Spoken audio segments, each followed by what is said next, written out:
Hi there, my name's Mark, I'm with tvONE.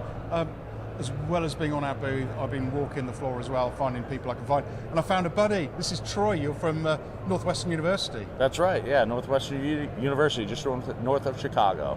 Brilliant. So the weather here is nicer for you as well, yeah? It is much nicer here than, yeah, it's an ice storm in Chicago right now, so. Wow. And it's great. And it's, first of all, like we know each other because you're a tvONE customer. Correct, yeah. So what have you got at tvONE? So we use a number of your scalers and capture cards, and we have some Choreo Masters on campus as well. And what's your role? You support it? I'm the support lead for the central registrar classrooms, yeah. And do we give you an easy life?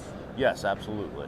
Which is lovely to hear because there's so many solutions that they make them really hard to use and hard to support, and we try and make it easy to use and easy to get hold of us as well. Right. So it's awesome. One of my passions is higher ed. Okay. So the US and the UK have got a lot in similar. All the universities vie for each other to be slightly better than next, and when you take your kids for a tour, you look at what the AV's like.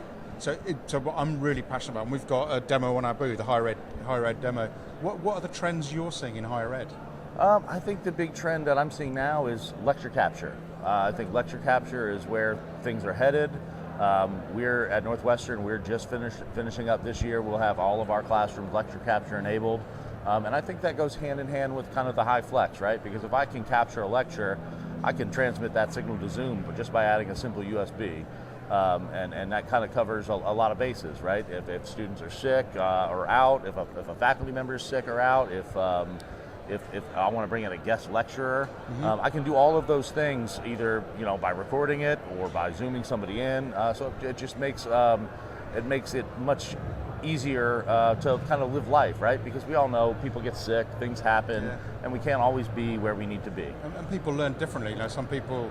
I've got some of my relatives. They're at uni now, and they watch the last lecture session before they go back in, and then they watch it again afterwards and take notes. Yeah, I think one of the reasons I like lecture capture so much is because when you have to take notes in class, you're not engaged in the class, right? And so you can miss things, and you can not have a discussion that would have been valuable. If you don't have to take notes because you can follow back and take notes off of a recording, it just opens up the class to be so much more than it could be. It becomes a more innovative and engaging experience. And I think learning happens when students are engaged. And if you're just lecturing in the back, that's not engaging. That's boring content. And I think today, especially with how kind of technology is so built into the kids' lives today. You kind of need to utilize that to engage them. So and that's on the source side. So I'm guessing you multiple PCs. You got you got your cameras capturing the lecturers, and you have to bring all that together to get to the outside as well. Yes, I guess absolutely. And I'm guessing that's what you're using the Choreo Master for, because that's what it excels at. Exactly. Yes. And what are the trends you're seeing on the display side? Are you seeing LED, or are you still?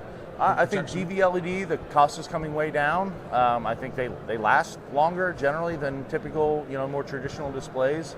I think one of the things that I'm seeing, and one of the things I really like, is moving a little bit away from projectors in smaller spaces, more towards traditional displays. And one of the reasons I like that is it gets rid of that whiteboard in the front of the classroom. And to me, whiteboards, chalkboards, that's an inequitable solution, right? If I'm sitting in the back of the room, my experience is different than somebody sitting in the front of the room. And there's not enough seats in the front of the room for everybody to be there, right? So, clearing out those whiteboards by putting a display in its place is a big positive for me. And frankly, they're cheaper also. I love my projectors for my big rooms, and you're not going to replace a large scale, high lumen projector by any chance with a display. There's always that possibility of using a DV-LED in that situation, but they can still be cost prohibitive in a classroom, right? As of now, we're mostly just putting those in large premier spaces. Places like a visitor center where a lot of faculty are going to come, where you want kind of an interesting installation. Yeah, it's awesome. It's really interesting hearing the trends Absolutely. because you know, one of the things we do as a marketing team within tvONE, we're trying to predict some trends, and also, like, I don't know if you've seen, like, our material, we've gone away from heavy tech specs. We still got spec sheets, but we spend a lot of time as a team creating these gorgeous 3D spaces. Just hopefully that, you know, that your people who are giving you all the budget can say, oh, we want one of those, you know. So yeah, it's kind of interesting marketing. For us, it's, I mean, in tvONE, probably healthcare is our biggest space, but higher ed and corporate are really close behind for it. Yeah, higher ed's a really big spend, and I think the interesting thing about higher ed is we're doing everything. You know, in corporate, you might have a support team, but you know, my team, we design our stuff, we program our stuff, we configure our stuff, we support our stuff. We even install it sometimes too. So there's really nothing that we don't do, and I think that puts us in a kind of a unique place to be helpful to our manufacturer partners at HETMA, you know, because I see the life cycle of the entire product, whereas, you know, your corporate partners, your integrators, they don't, right? So I can provide feedback that not a lot of other verticals can.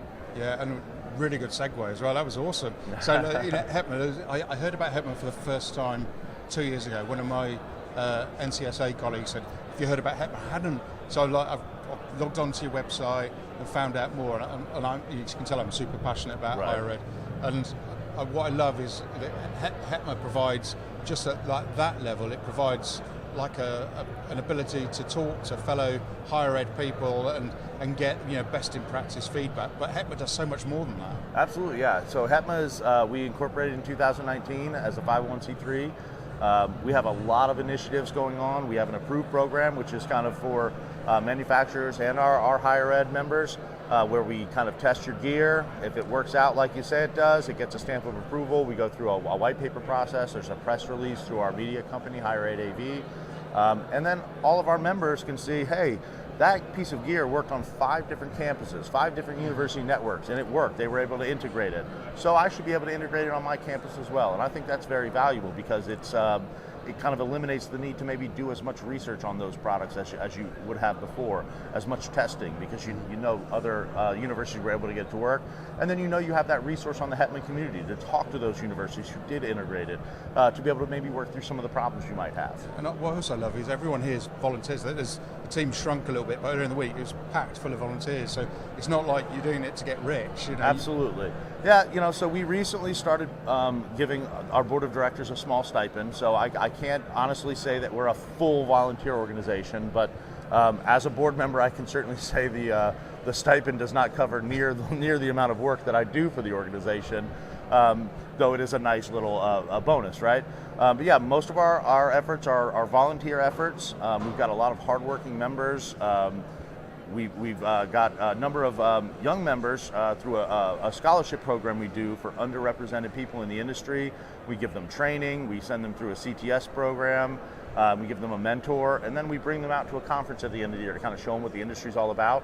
One of our board members, in fact, Britt Yenser, is one of those graduates. So, you know, we've had a great experience, you know, bringing new people into the industry, kind of showing them what it's all about, and then seeing them give back to the community as well. That's awesome. Now, this is when we get to plug stuff, okay? So like, first of all, tvONE, you all know it's tvone.com. What's your university website so they can find out about your uni? So my university's website is northwestern.edu. Brilliant. And we've got pictures on our website actually. Absolutely. Which is really cool.